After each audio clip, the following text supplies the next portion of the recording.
Ni kena pijak ni. Alhamdulillah, buat warga-warga Kuantan, kita nak bagi tahu sejak bukanya cawangan kedai emas Sri Samantan kita di Kuantan ni, ramai orang-orang kita, pelanggan khususnya tak henti-henti walk in masuk dalam kedai, tengok barang-barang kemas pre-love. Ada yang tengok, ada yang beli dan ada yang lain-lain lah. Kan?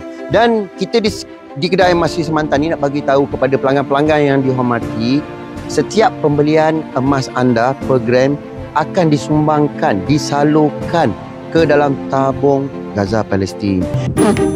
Lahanat punya manusia, kau tak patut duduk atas muka bumi.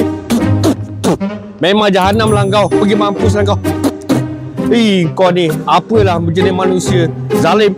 Ini adalah satu usaha kami yang sebahagian kecilnya untuk menyumbang dan support warga-warga, rakyat-rakyat yang sedang terseksa di negara sana.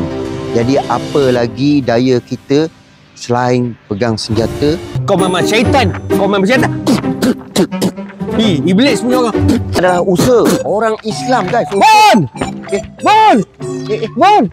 Bon! Air Nazri, Bon. Oh, ya. Saya kenal. Saya tahu. Air follower. Ya. Bon. Bon buat apa kat sini, Bon? Oh, kita orang tengah buat konten kedai emas Sri Samantan. Oh, sorry lah, Bon, ganggu, Bon. Kenapa? Tak ada. Air tak puas hati dengan dia ni, Bon. Dia ni? Bon. Bon, cuba Bon ludah sikit dia, Bon. Ludah? Ini bukan kata ludah air. Ini kena pijak ni. Kena pijak. Ni apa? Syaitan, iblis. Tak boleh.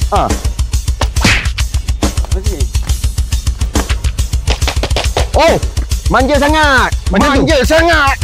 Manja.